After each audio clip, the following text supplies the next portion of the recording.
Okay, hi, and hello everybody. This is Michael Robbins. We are working on a treatise on white magic, and we've been working on the introduction to this great book, which I think, should be in the hands of all Master DK's disciples, because basically it's a book about the control of the astral body, which is, I think for so many of us, the most out of control vehicle due to the state of evolution of our particular planetary logos and even the state of evolution of our solar logos, who is still, in a very strong sense, astrally polarized. These four postulates, DK says, we must admit as an hypothesis. So just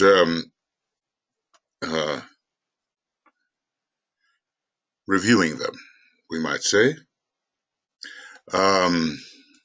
First, the first one, that there exists in our manifested universe the expression of an energy or life which is the responsible cause of the diverse forms, notice the word responsible, interesting, and the vast hierarchy of sentient beings who compose the sum total of all that is, and all beings are sentient.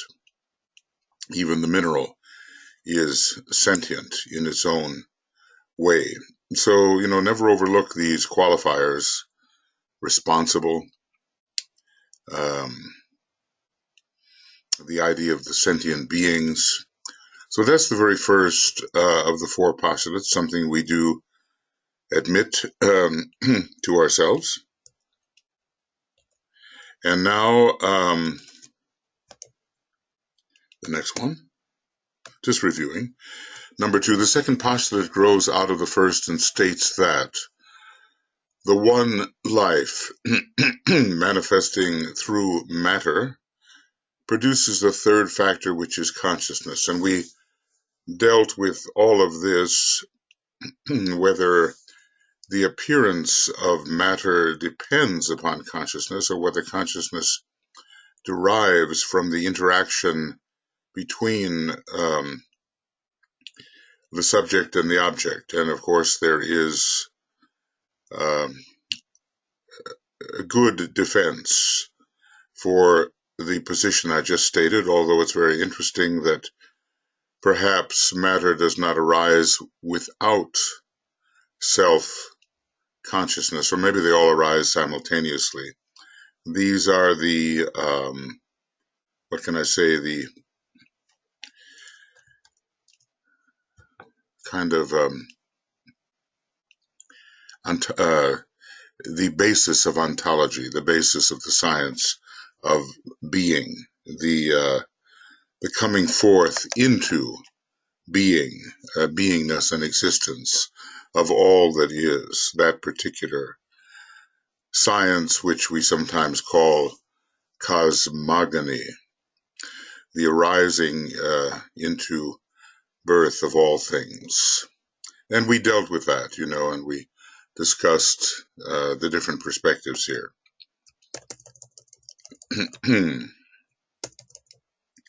And now the third postulate, which takes us to a treatise on white magic. We're on page 9. This is our third program, and today is at least here in Finland, the 19th of January 2018.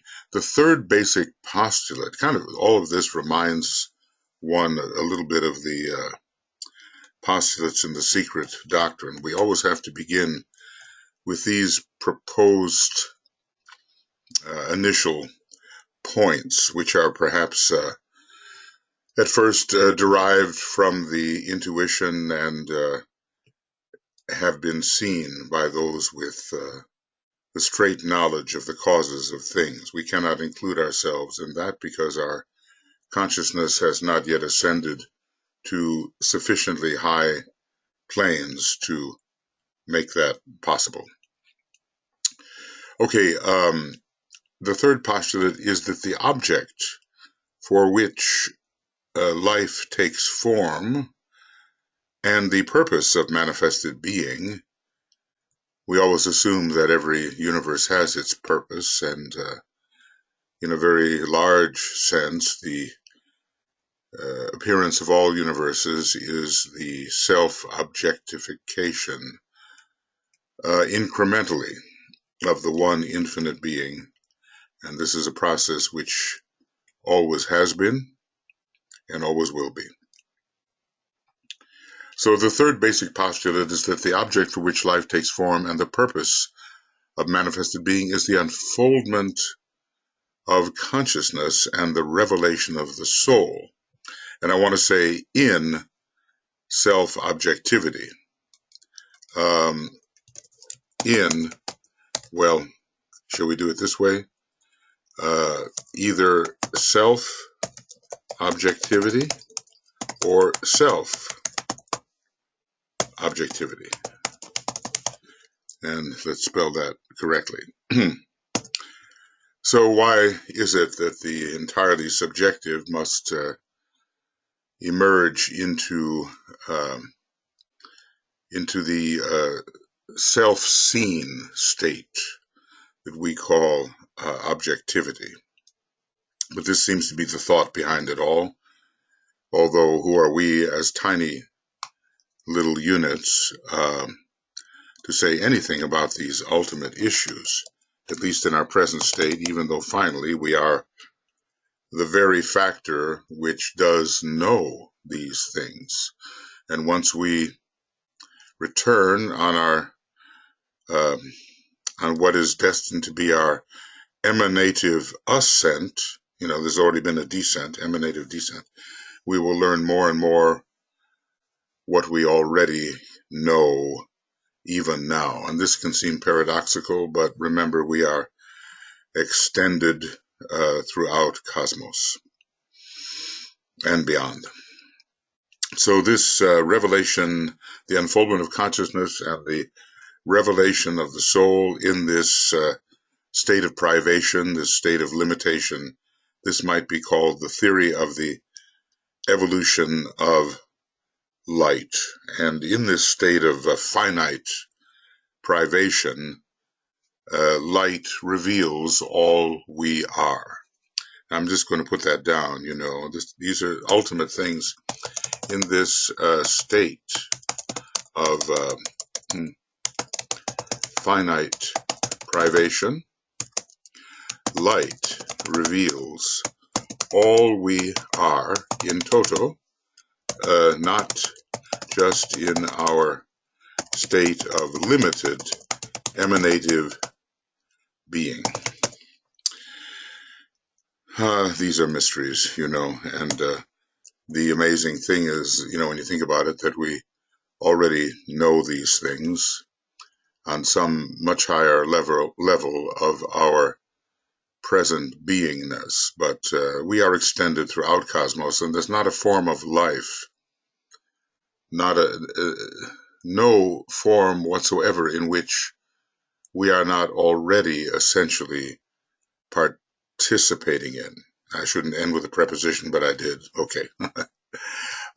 In which we are not participating. We are participating in all forms, even though it simply seems that we are this kind of, as they say, skin encapsulated ego, lower ego. When it is realized that even the modern scientist is saying that light and matter are synonymous terms, and that is what we say in occultism, out of the great sea of light, all forms are specified and take their particular configuration.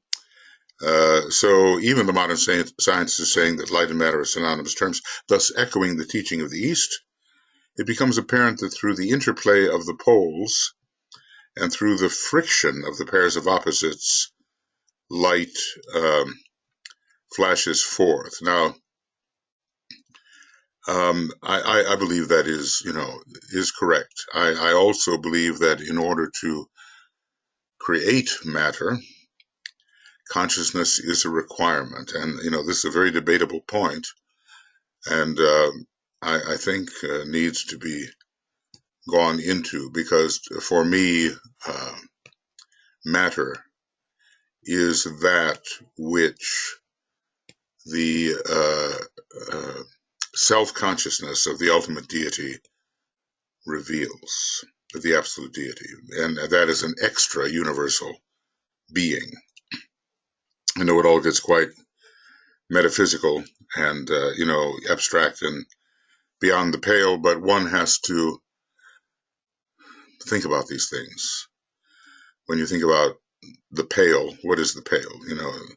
The pale is the boundary of the universe, which is any universe, which is caused by the extent of self-observation.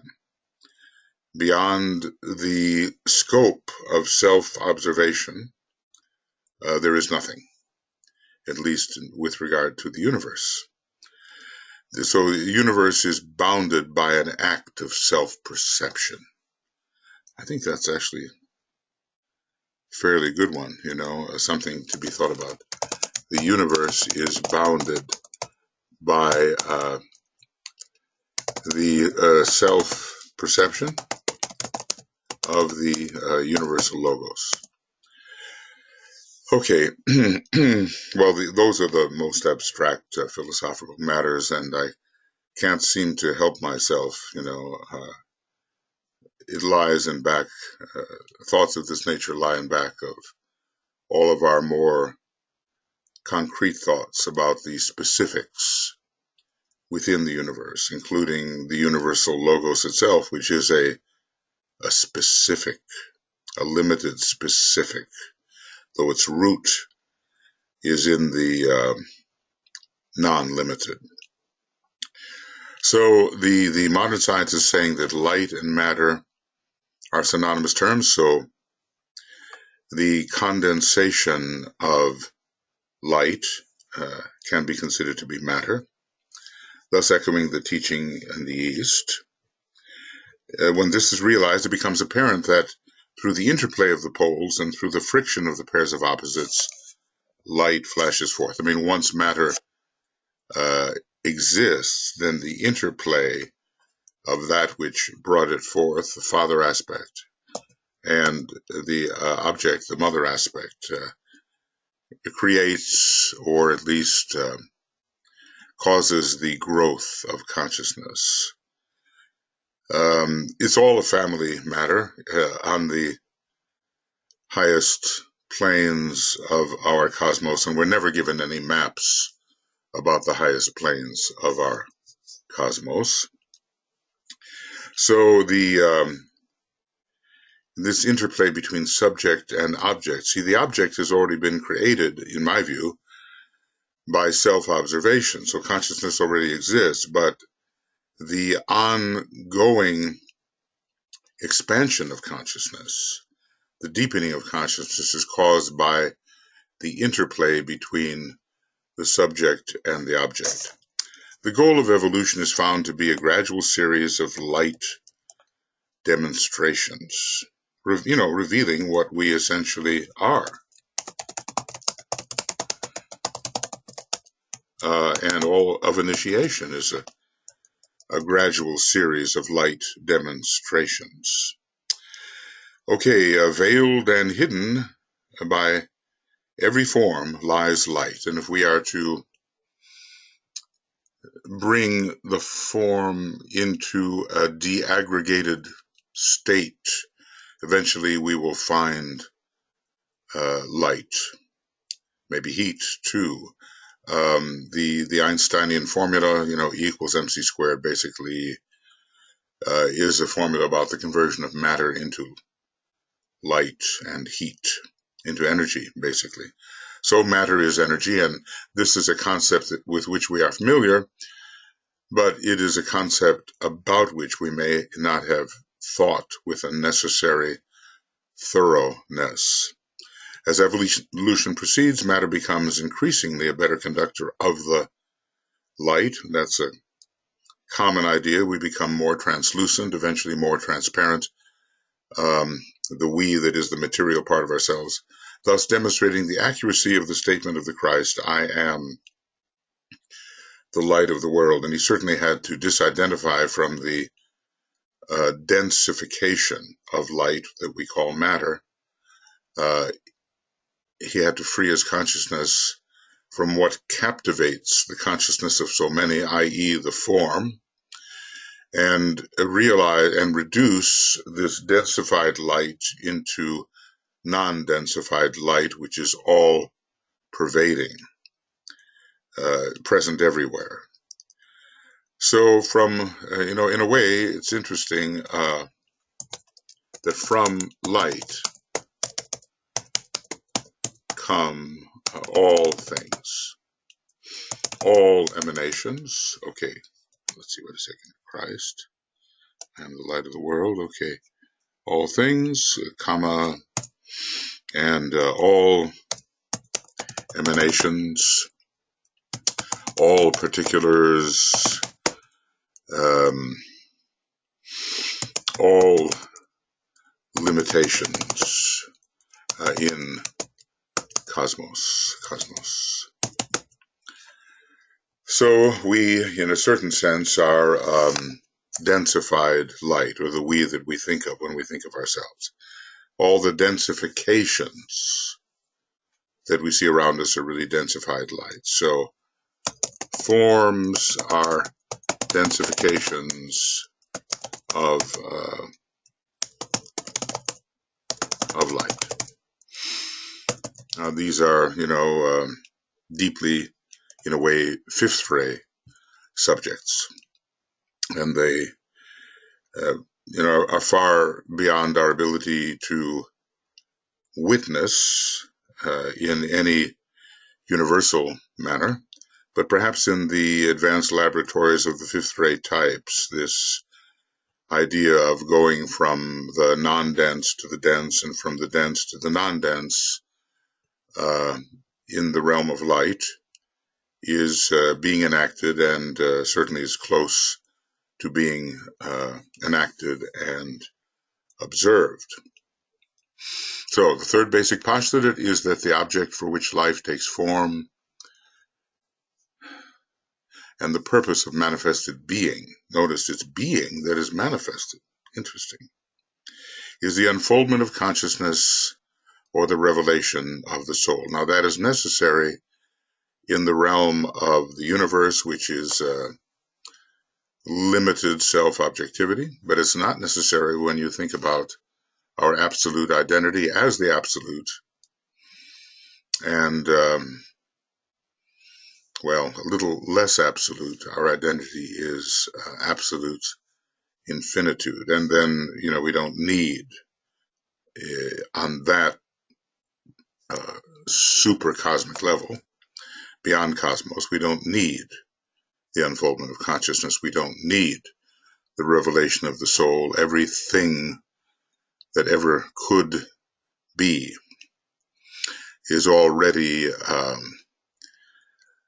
want to say supranuminally self-objectified. It's in the supranoumenal realm. Noumena are the causes of phenomena, but if we go to the realm beyond the universe, we have the supranoumenal realm, and when you self-objectify in that realm, those are the capital letters, you get absolute infinitude, which is has arisen out of the homogeneous absoluteness. I guess I continue to say these things, and as I say them, I try to impress upon my own understanding a deeper and deeper realization of their truth. Because it's one thing to say things, and it's quite another to realize what you are saying. That is the key. Okay. Now, I have a wonderful little chronometer here, and it's totally berserk at the moment. I have absolutely no idea how long we've been going, so I'll just have to sort of, intuit that. The fourth postulate consists of the statement that all lives manifest cyclically. You may recognize this postulate as basically the second fundamental of the secret doctrine. So, second fundamental of the secret doctrine.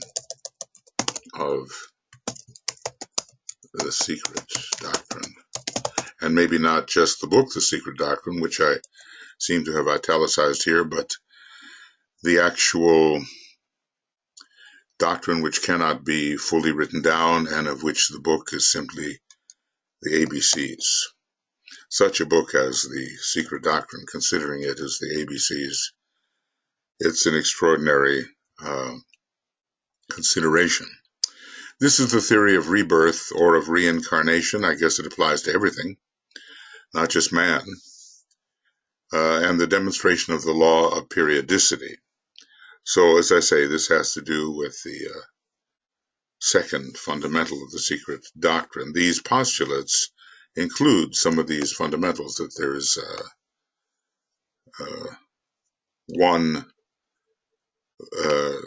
boundless, immutable principle beyond any possibility of cognition. You know, as we are trying to cognize it, we're pretty much eliminating the thoughts about what it might be. And then that there is this law of periodicity of cyclic appearance and disappearance, which applies to all things, including a universe.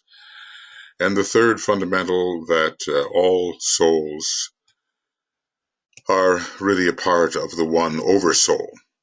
So the postulates here are, in a way, a repetition,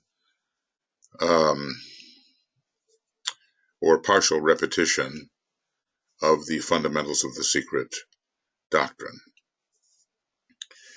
When you think about ever-repeating universes, the process of appearance, in a way, never having begun, it does addle the mind, because we're used to thinking in terms of finitudes and concretions, you might say, and here we have gone beyond that. There was no beginning, there was only and always was with regard to this process of appearing and disappearing universes. And who do they appear to except the very being who has become them? Great mysteries underlie ontology, you know, the study of the science of being. But what is necessary is that we carry this sense of being with us at all times and realize ourselves to be essentially the source of the appearance of all things. Well, anyway, the fourth postulate consists of the statement that all lives manifest cyclically, including the life of the universe. Okay, and if I can just put that in, including the universe, or including, let's say, any universe as a great life. And this is the theory of rebirth or of reincarnation. You might say it's emergence into form, which is emergence into light. Emergence of being into form, which is another way of saying emergence into light. Such are the great underlying truths which form the foundation of the ageless wisdom. So he's giving us a little bit of the secret doctrine here. The existence of life, the development of consciousness through the cyclic taking of form. And as I say, there's no need to develop consciousness except in a state of limitation, which every universe is. So there is no real need to develop consciousness except in a state of, well, let's call it self-perceptual limitation, which only occurs in universe, only occurs in universe. It's hard for us to imagine, but forever not only have we known everything, but we have been everything. And also all the things that have self-objectified, we've been them too. And they are infinitely less than absolute infinity.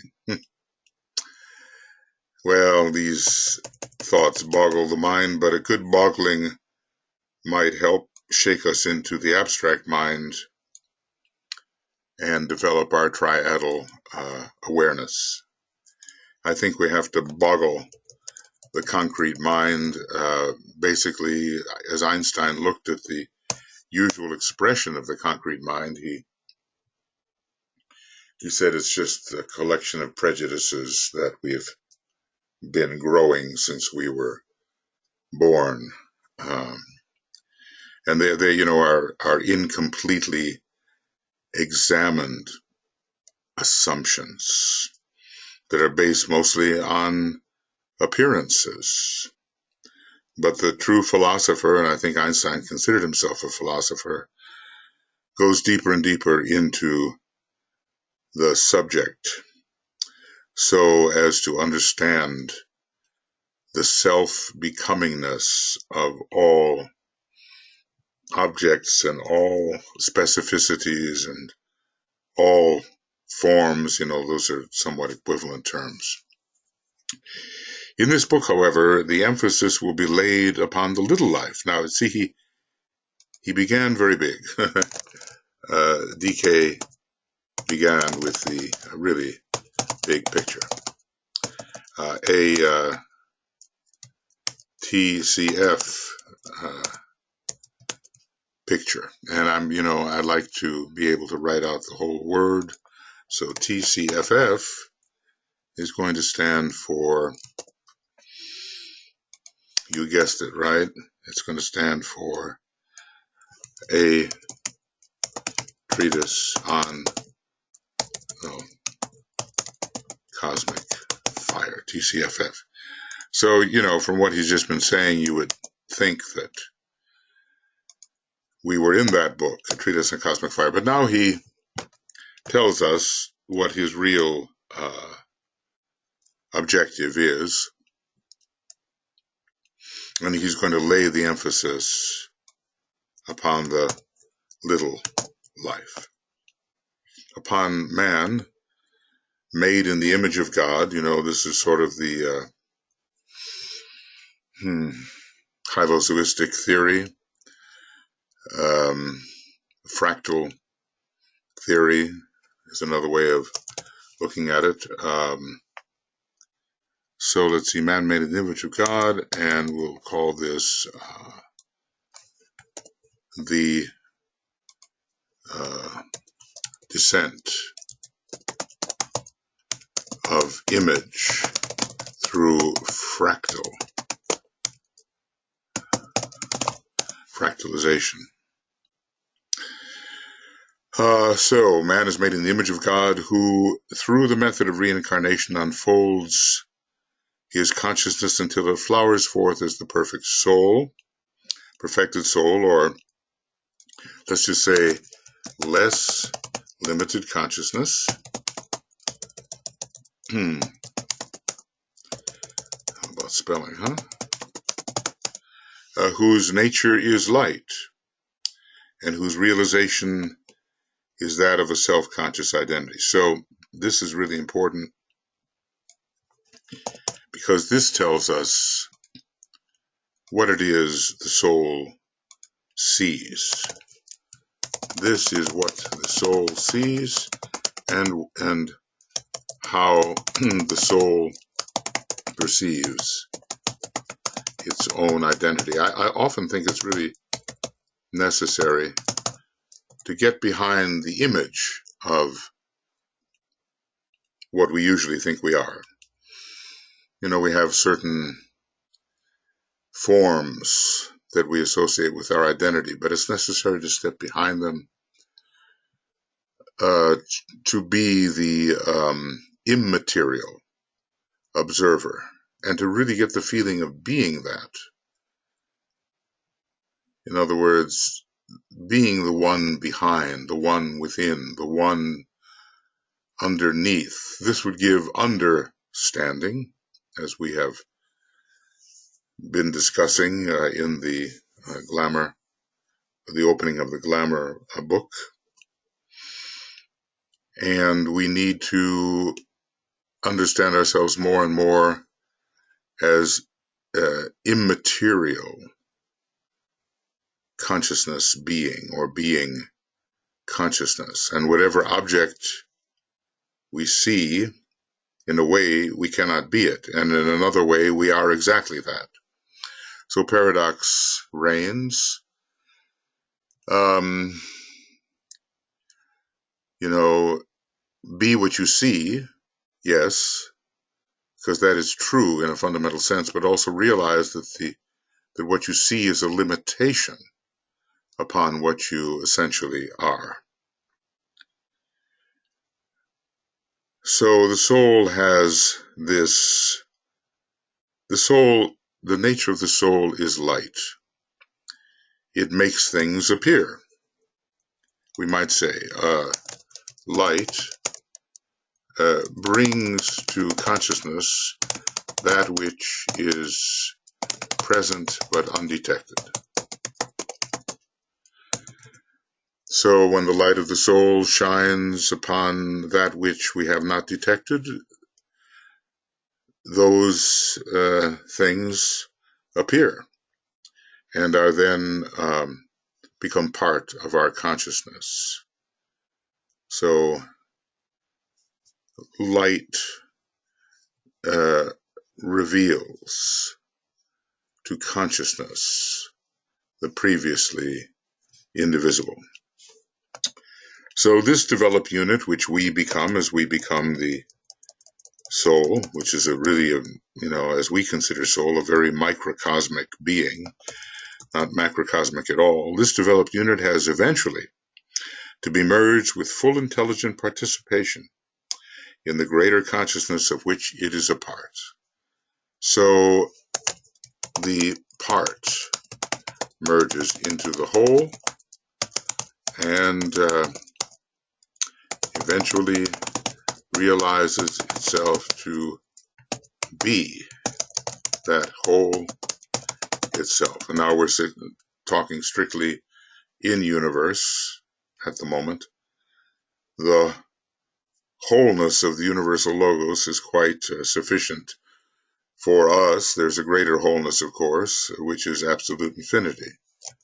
The ultimate wholeness is absolute infinitude. And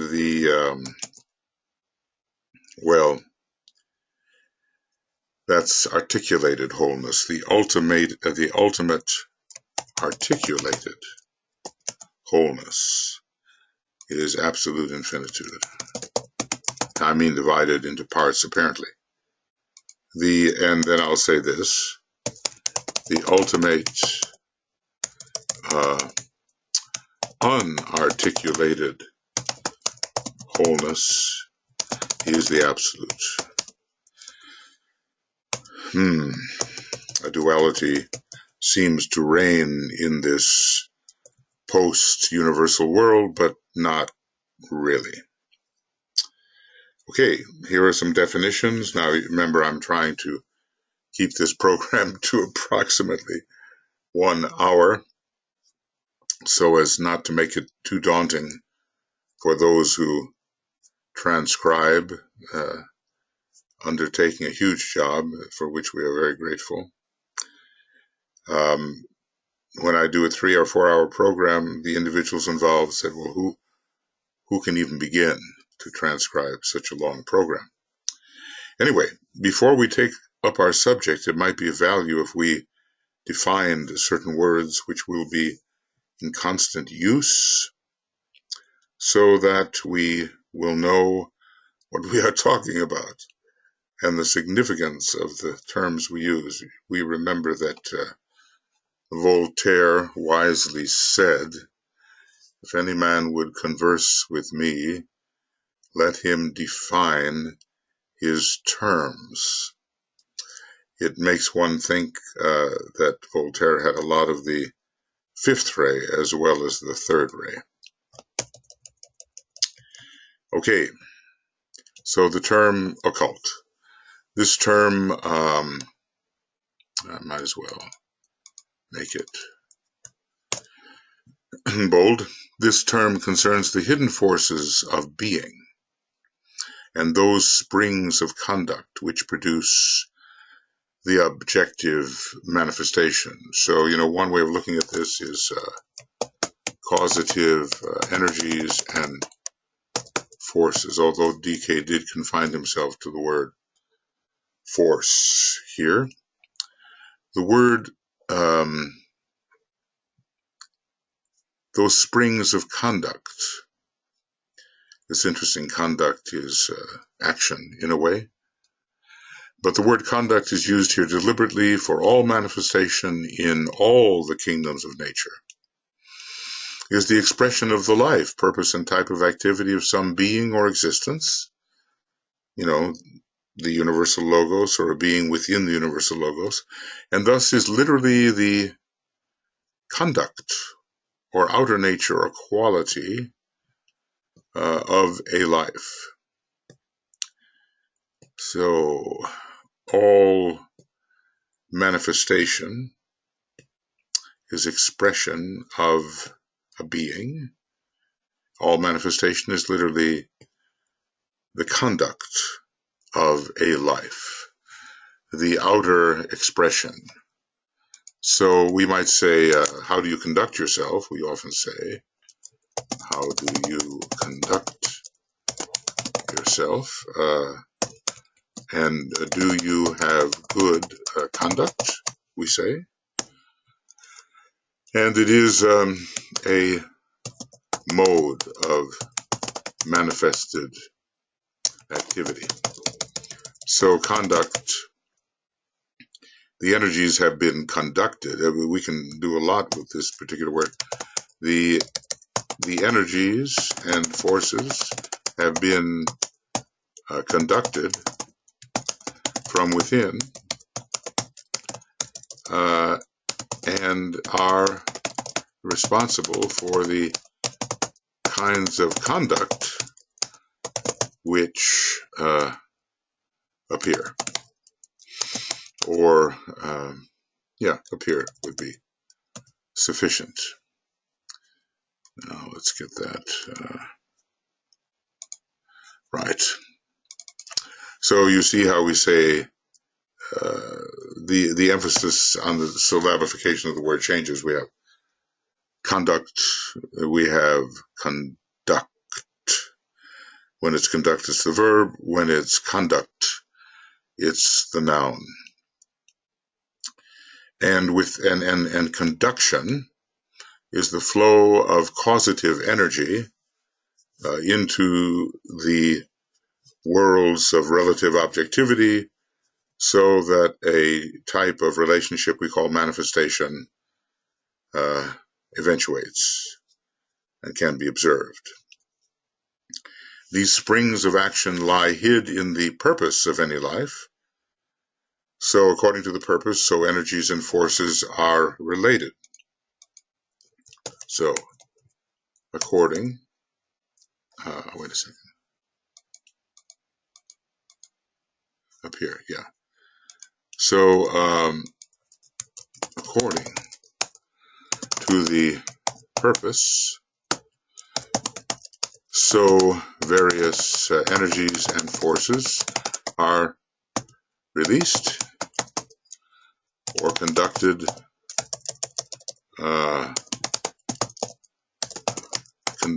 into the lower worlds and contribute to the conduct of the entity, whatever it is, in those lower worlds. Whether it be a solar life, now we're back in Cosmic Fire a bit, where he deals with different types of entities, whether it be a solar life, a planetary entity, a man, or that being who is the sum total of the states of consciousness and the forms of any kingdom in nature. So this is the Lord of a kingdom. Okay. Kingdom of nature. So I'm going to, KON. Kingdom of nature. Okay. Kingdoms of nature. And let's see if I've got KON. No, I don't. So, kingdom of nature. Okay. There are, if you go to, is it approximately page 844 in Cosmic Fire, I think there are all these different entities, some very, very high, but in the great scheme of things, relatively low. And there's depending on how you read the chart, an ascending or descending series of complexity. And so, if I were to go here, Treatise on Cosmic Fire, I hope I'm giving you the right page here. Yeah, okay, planetary logoi, the minor four planetary logoi, the informing lives of a planetary globe, the informing life of a kingdom of nature. That's what we're talking about. And it shows their developmental trajectory as well, where they go, so to speak, after completing their work within a special division of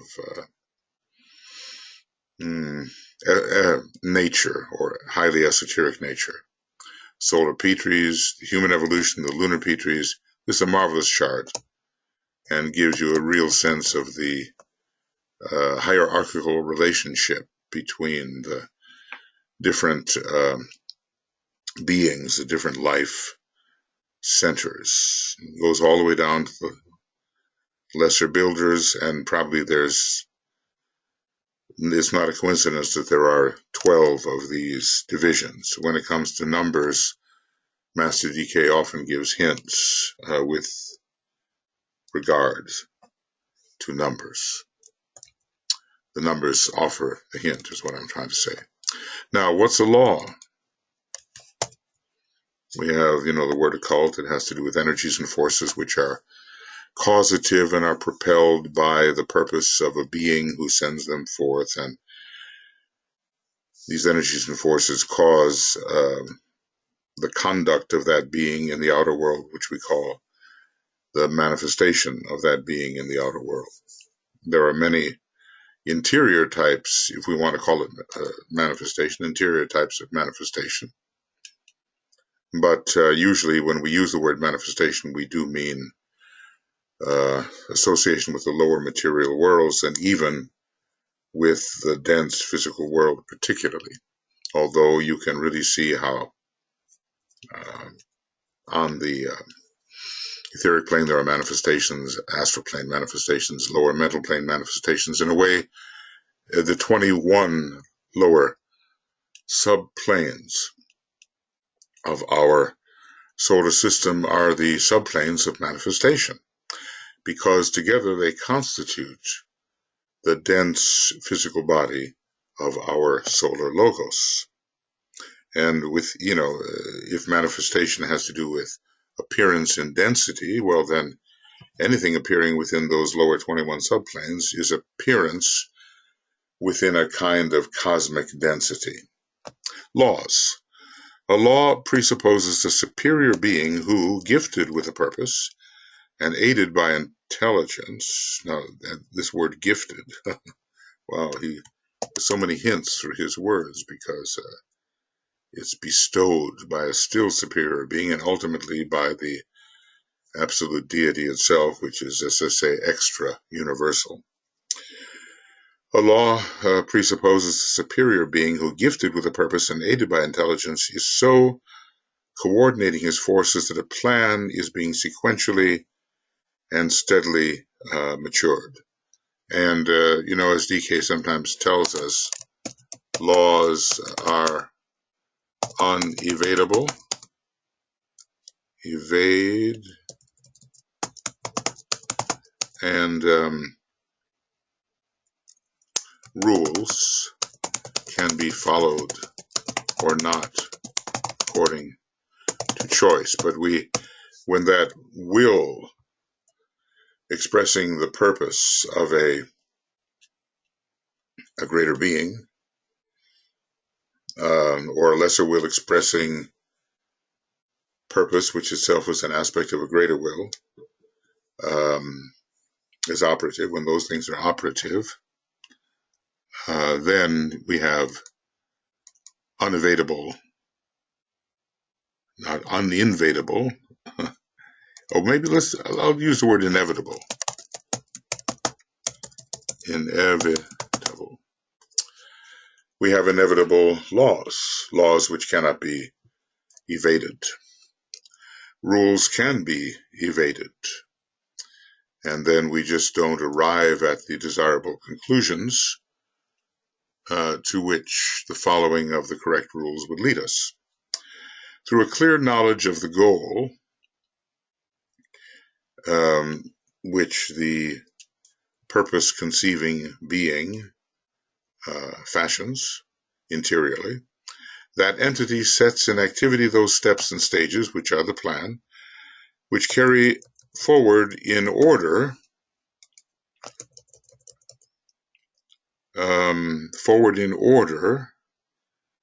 will bring the plan to perfection, which, when carried forward in order, will bring the plan to perfection. So a plan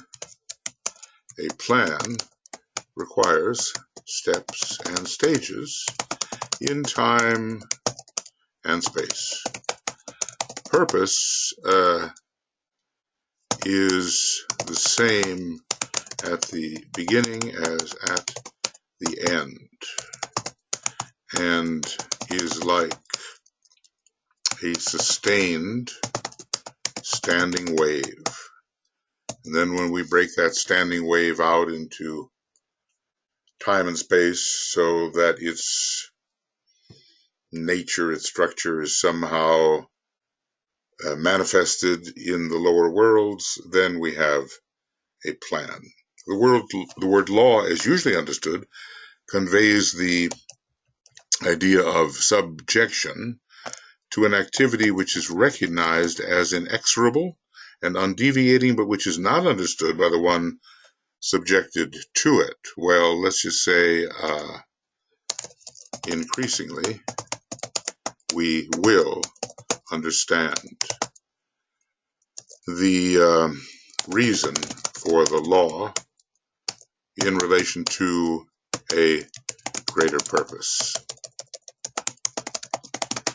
Now, right now we're on a planet, we're understanding a little bit of the divine plan, that light, love, and power should manifest in the lower 21 subplanes, just to make it simple. But we don't know, and neither do the masters, the full purpose of our planetary logos in relation to a still greater grand design having to do with the solar system and its development will be seen eventually in relation to a still greater entity and its purpose, and on we go. So far we don't see very well or very thoroughly into purpose. So that's how laws are usually understood: inexorable, undeviating, you cannot break them. As I said, I had an old teacher, I'm very grateful for him, and certainly he had a lot of first ray, and He said to me, no one breaks the law breaks them. He also said, God is not mocked.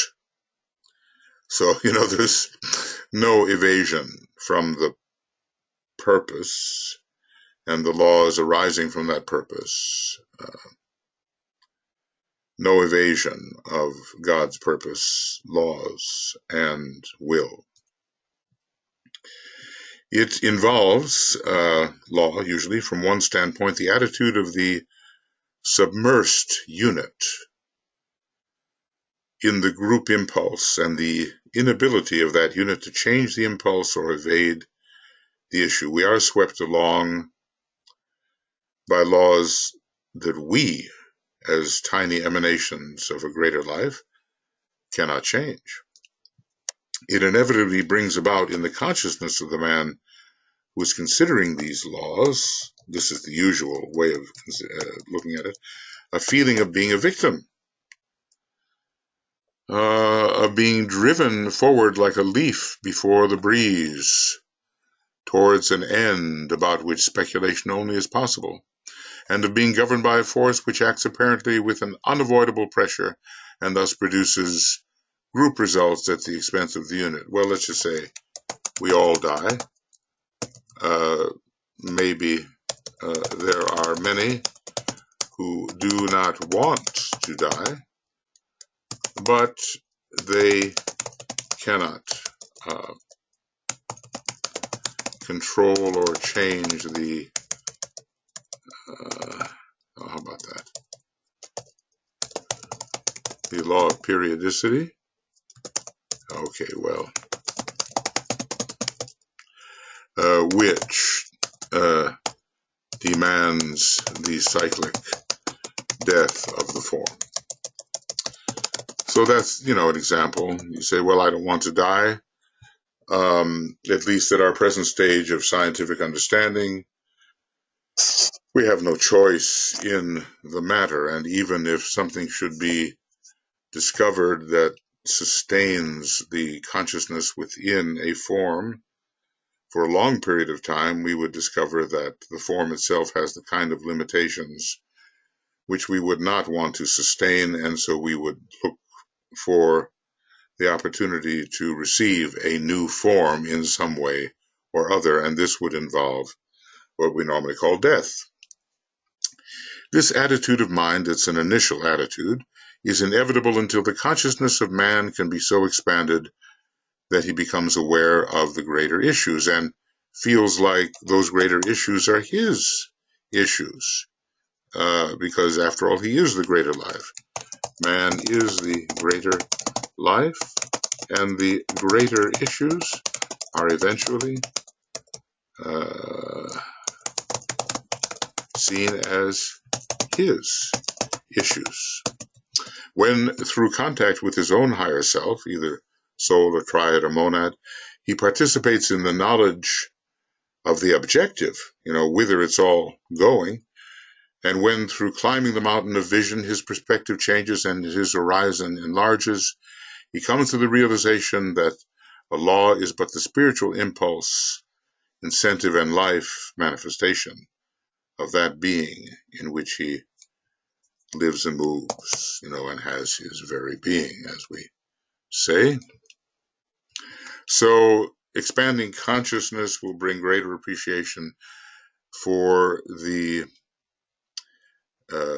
beneficent propulsion behind a law, which is really a spiritual impulse of the greater being in which he lives and moves and has his being, and that greater being also lives and moves and has his being and is still greater being, and on until we reach the universal logos, which the universal logos, let's say this universal logos realizes that within the post-universal identity, he, it, whatever, lives and moves and has his being in that absolute infinitude. He learns that the impulse demonstrates an intelligent purpose, wisely directed and based on love. What at first the terrible inevitability of being driven like a leaf and helpless, but the helplessness, sense of helplessness, changes to gratitude when the rising individual realizes towards what end or objective the law is driving him or her. He then himself begins to wield the law, or to pass wisely, lovingly, and intelligently through himself as much of that spiritual life impulse which his particular organism can respond to, transmit, and utilize. So we say he becomes a cooperator with the divine plan. He ceases to obstruct and begins to transfer. That's a good one, because we oftentimes stand in the way of that which we feel is compelling us towards an end we don't want to follow, or toward which we don't want to be directed. But as our consciousness rises, we will see the beneficence behind this irresistible compulsion or propulsion. So he ceases to obstruct, he ceases to stand in the way of the higher will, he becomes willing, and his will increases because he becomes of his willingness. He brings to an end the cycle of the closed self-centered life and opens the doors wide to spiritual energy. This is what we're all trying to do right now, people like ourselves. In so doing, he finds that the law, which he has hated and mistrusted, people, let's say, hate death. They hate the idea that they are made to give up the body with which they are identified and compelled to lose all, apparently. They hate that. He finds that the law with which he has hated and mistrusted is the vitalizing, purifying agency which is sweeping him and all God's creatures onto a glorious consummation. It's a beautiful thought, isn't it? And the Tibetan is obviously inspired by the vision he sees, which is, far beyond any vision we can see. We can be uplifted by reading this and understanding that we are in good hands when it comes to the direction and the arrangements forcibly compelled by the universal logos and all the greater emanations in which we live and move and have our being, even as we and our direction is the law, or are the law for the tiny lives which compose our energy structure. So, all right, I have no idea what time it is. This is the end of a treatise on white magic, number 3, and we're at page 12, and the date is the 19th of January, 2018, and then we'll be beginning of a treatise on white magic, number 4. We're still in the introduction, page 12, and we don't know when. Maybe sooner than we think. Okay, well, thank you very much for being here and participating in this think through and speak through of what DK has said. Obviously, if you were doing this, you would probably say and think other things, but I'm hoping that some of the thoughts which I offer will stimulate the vision of the reader or the student or those who are using this text for study groups, which is perhaps the main reason why I'm doing these video commentaries, to facilitate the study of these wonderful books and the assimilation of the information given and the application of the information in preparation for still greater releases coming as the Tibetan offers his 3rd installment from the year 2025 and onward. Okay, friends, that's it, and I'll be back. Lots of love. Take care. We'll see you. Bye-bye.